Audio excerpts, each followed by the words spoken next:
Aloha, worm Ohana. Today I'd like to have a little discussion with you about cardboard. It makes a better bedding. Now when you start off with us, we start off with some nice fluffy pine shavings, bunny bedding. Easy to come by, inexpensive, and really good for beginners, and you can buy some and quickly have what you need for your worm bed. So we generally start you off with some pine shavings as bedding.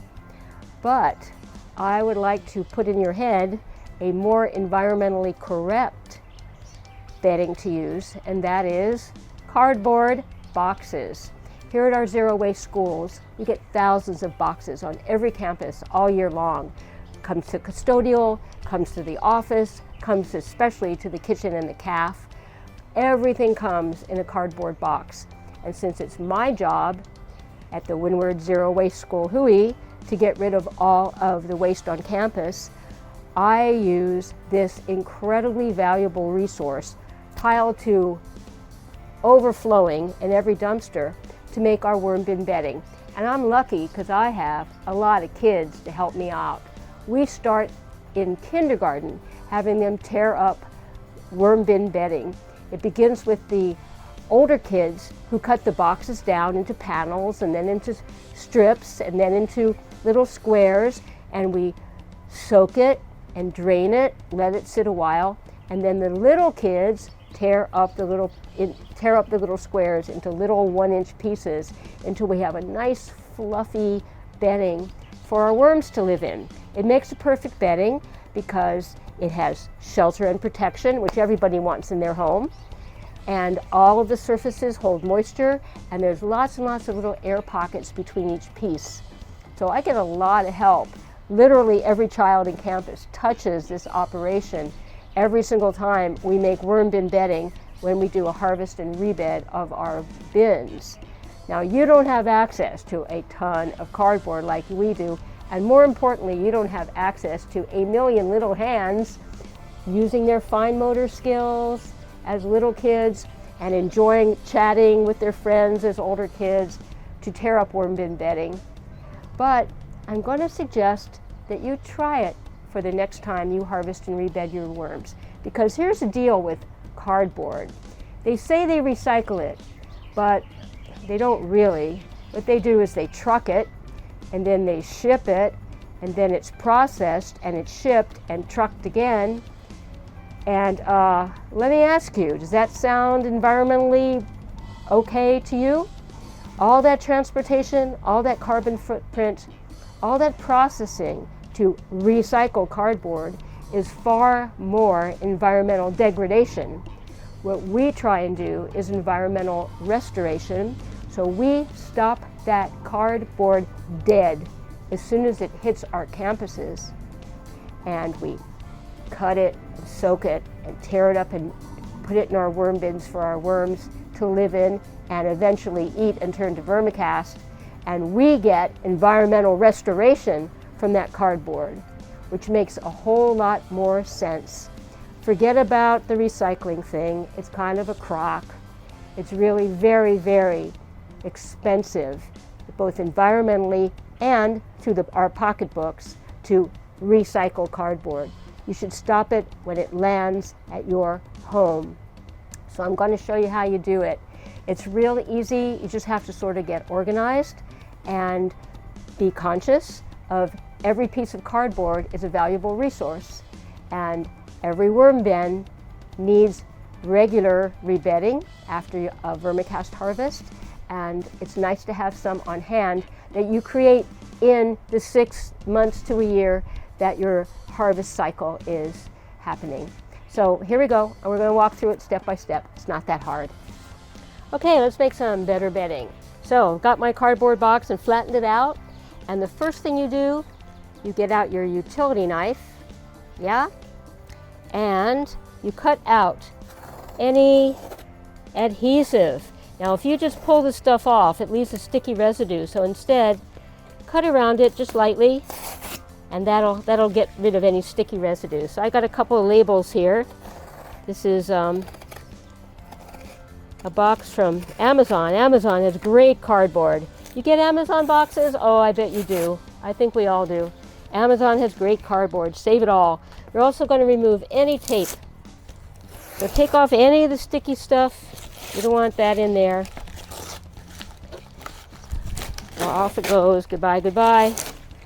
And you're ready to go after you get off all the sticky stuff. Now I'm going to use this as a cutting board.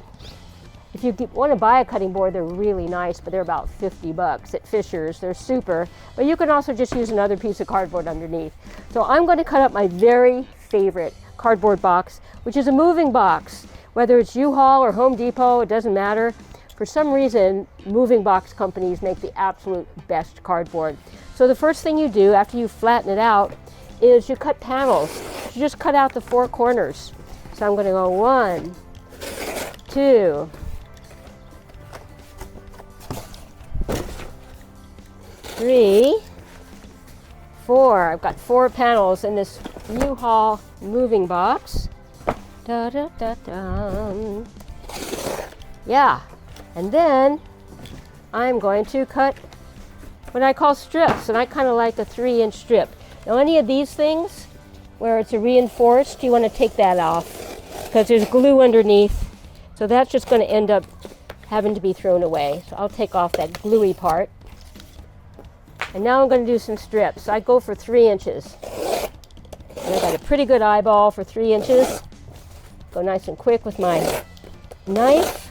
And by the way, always make your longest cut against the corrugation rather than with it. It's the best. It's the cut that goes fastest and best. So I'm cutting against the corrugation. I also want to point out, rather than holding the knife like this, put your index finger right there so you really have some control over it.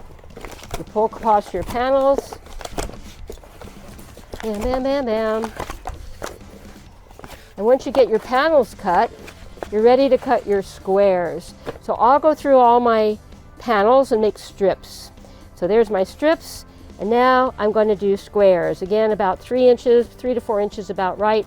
Sometimes I'll do a half and then a half again. Any old way you want to do it. Now I'm going with the corrugation, and it is amazing how it's harder with the corrugation than against. So I'll cut those more or less into pieces, like so.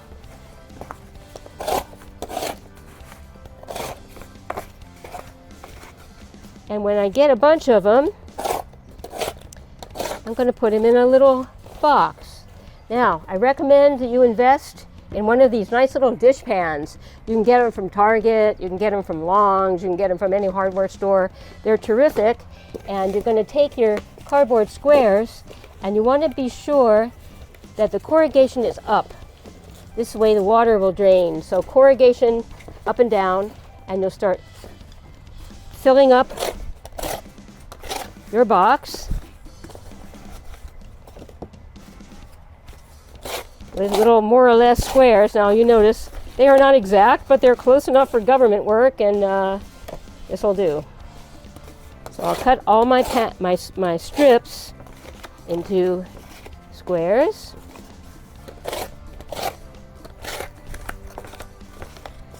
And I'll fill my box. So here's a filled box. Little smaller squares. Depends on who's doing this. But you'll fill a box. And by the way, all these Amazon tapes will just come off when you moisten this, so don't worry about pulling them off. They have glue, and the glue will melt off when you soak them. So no worries about the Amazon tape. So once you have your box filled, and you can take your time because you're just going to do one box at a time, right? You don't get a million boxes at a time like we do. You get one at a time. You'll get something from Amazon, and you'll be thrilled with whatever's inside, and then you'll be thrilled again to have a wonderful box to cut up. So cut panels, be sure you cut off all the adhesive, cut strips, make little squares, line them up in a box. When you have your box filled, then you'll soak it. You don't have to soak it overnight or anything. A few minutes will do. And if you've got this tape stuff to pull off, maybe 5 minutes. And then this just goes gooey, and you can just go through and peel this off. And even if you don't, when you go to tear it up, it comes off real easy. So don't worry about the Amazon tape. Amazon, by the way, does make terrific boxes, so you can't go wrong with Amazon. Again, moving boxes are terrific. After a while, you'll know the boxes that are the best.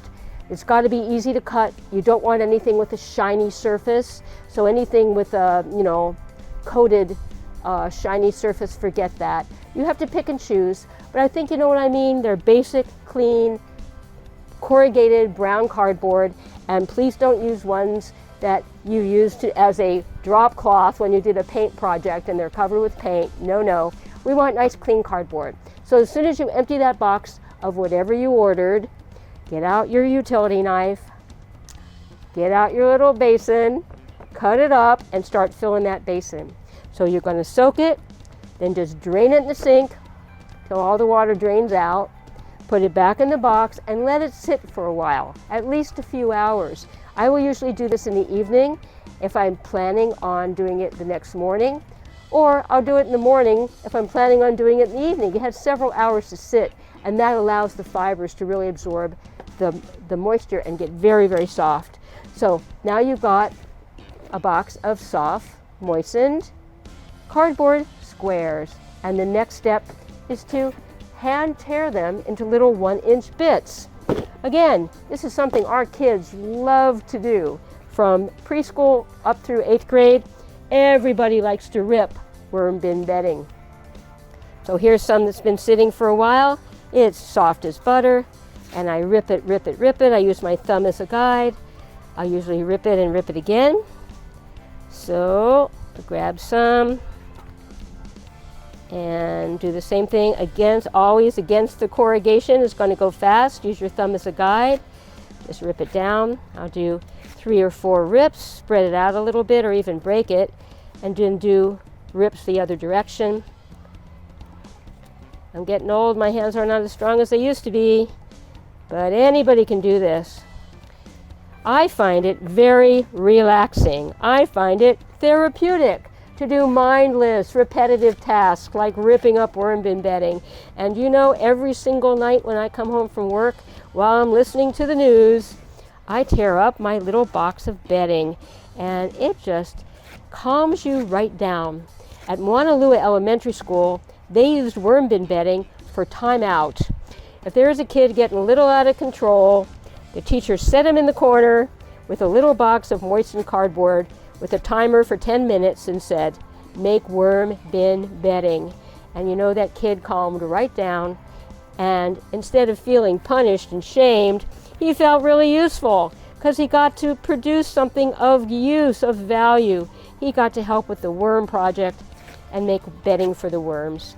So believe me, this is very addictive and it's very fun and meditative, and you get your soft, fluffy worm bin bedding, and you're thinking that you have stopped this cardboard from its global journey hither and yon to China and back, and trucking and shipping and trucking and shipping and processing and centralized, expensive, polluting plants. And instead, you're stopping it dead right at your yard, and you're going to use the vermicast in your garden or your yard or your landscaping, and that cardboard, which used to be rubbish, is now on to new life. So once you've ripped it all into strips, set it out to dry, and then store it in a ventilated box. Another worm bin with some pukas in it, just so it has a little air going through. So just store it, save it up, and forget about it. Next time you have a box, go through the same process. Dry it first, or it'll turn into a fungal, moldy mess in there. So dry it first if you're going to store it, and store it up. And before long, you'll have a really nice batch of bedding. Now, I like to add from time to time some egg carton stuff, some cardboard pulp, just to give it a little bit more texture. So again, use the cardboard you have around your house. It used to be rubbish, now it's worm bin bedding, okay? So here's your choices for worm bin bedding. Beginners, we do think it's fine for you to start with pine shavings. Bunny bedding makes great worm bin bedding too, but you had to buy it, you came here from somewhere else, so it's sort of our second choice. First choice, cardboard made from the boxes showing up on your doorstep delivered by your friendly UPS driver or the Amazon people or whoever. Do not allow these boxes to continue on their destructive journey. Stop them. Make worm bin bedding. Increase the fertility of soil. Your worms will love living in it, and they make great vermicast because, of course, they consume it. They're not only living in it, it's fluffy and moist and airy, but it will get consumed, turned into vermicast, and that's the best use I can think of cardboard. So join the cardboard carnival and make better bedding from cardboard. See you next time. Aloha.